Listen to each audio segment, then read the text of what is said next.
Bonjour à tous, j'espère que vous allez bien. Aujourd'hui je vous retrouve pour vous expliquer le grand méchant du film Birds of Prey actuellement en salle, Black Mask. Je reviendrai sur ses origines, sa personnalité ainsi que les œuvres dans lesquelles il est apparu, afin que vous puissiez vraiment comprendre totalement qui est vraiment Black Mask. C'est parti.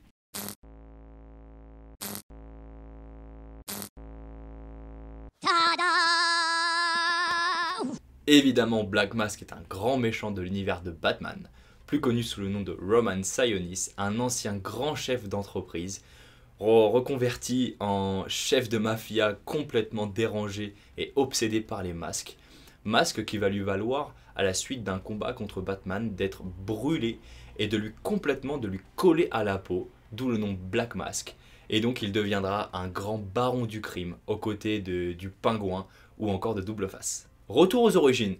En août 1985 sort Batman Issue 386 dans lequel le jeune Roman Sionis naît de parents multimilliardaires à la tête de Janus Cosmetics. Lors de la naissance, le docteur fait malencontreusement tomber le bébé sur la tête et les parents devinrent terrorisés, mais pas pour la santé du bébé, non, mais pour le fait que les autres sachent que le bébé était tombé sur la tête.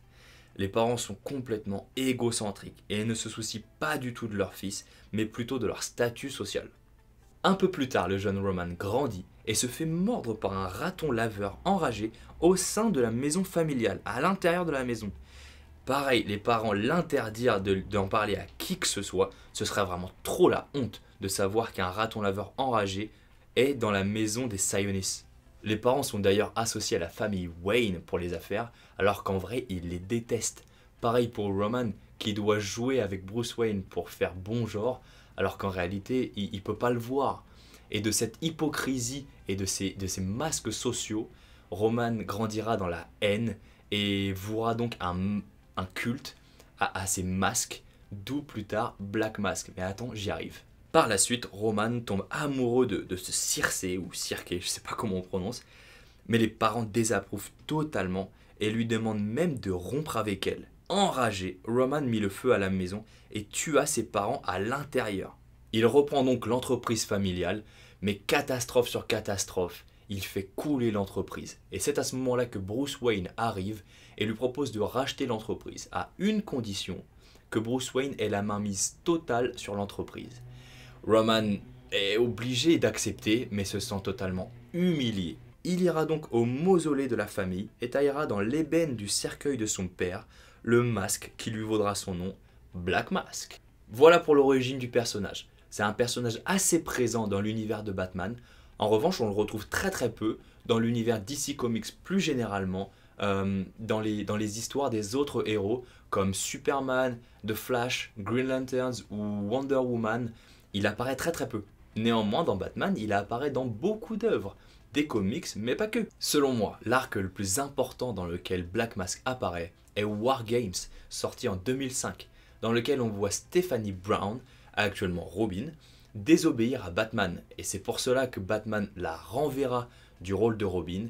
Stephanie, mécontente, persiste et partira en solo sous les traits de Spoiler, personnage avec lequel elle va organiser un peu tous les gangs de Gotham ensemble et essaiera d'avoir la main mise sur tous les gangs. Comme ça, elle permettra de contrôler tous les gangs un peu dans l'ombre. Mais sauf que c'était déjà le plan de Batman qui se faisait passer pour Matches Malone. Et évidemment, elle fait tout foirer, Stéphanie. Et là, Gotham est vraiment en feu. Tous les gangs s'affrontent dans les rues de Gotham. Et il y aura même des morts, notamment Orpheus, un allié de Batman, tué par Black Mask. Par la suite, Black Mask se fera passer pour Orpheus et ira torturer Stephanie Brown, anciennement Robin, pour avoir des informations absolument essentielles sur Batman. Et je t'en dis pas plus, pas de spoiler. Alors oui, Stephanie Brown était bien Robin. Quoi? Mais Robin c'est une fille. Mais attends, tu veux dire qu'il y a eu plusieurs Robins? Eh bah ouais, il y a eu plusieurs Robins. C'est un peu plus compliqué que ça, mais ne t'inquiète pas, je te ferai une vidéo expliquant l'ensemble des Robins, comment ça s'est passé, qui était Robin, à quelle époque.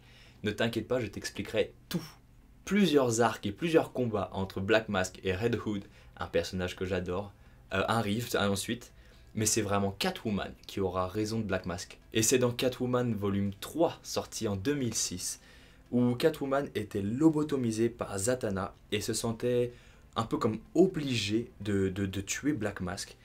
Et ce qui devait arriver arriva. Roman Sionis meurt des mains de Catwoman. T'inquiète pas, on n'est qu'en 2006, t'enflamme pas.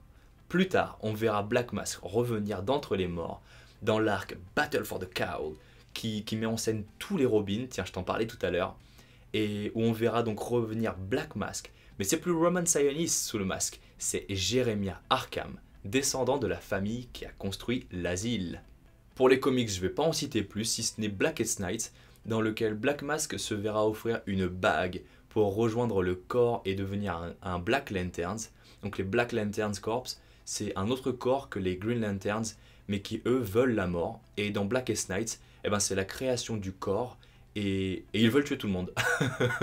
Mais on voit aussi Black Mask à la télé et au cinéma. Dans la fabuleuse série Gotham, on voit à la première saison, au 8e épisode, apparaître Richard Sionis, un grand chef d'entreprise complètement excentrique, passionné par la guerre et les masques, très sûrement le père de Roman d'ailleurs, qui met en scène des entretiens d'embauche un peu spéciaux. Il enferme tous les candidats pour un poste dans une pièce, et seul le survivant du combat des candidats obtiendra le poste.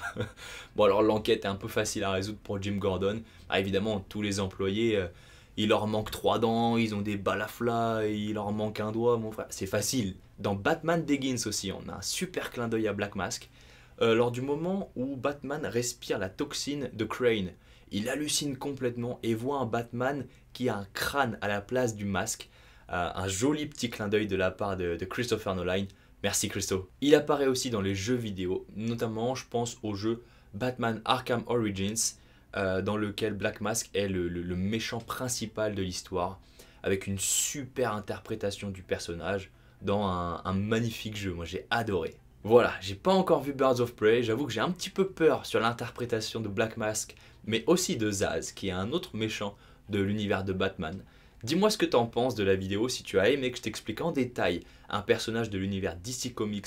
Donc je suis évidemment fan, donc je vais t'en parler avec un grand plaisir. Si t'as aimé la vidéo, tu peux lâcher un gros like et abonne-toi pour suivre mes futures vidéos. Sur ce, bye bye.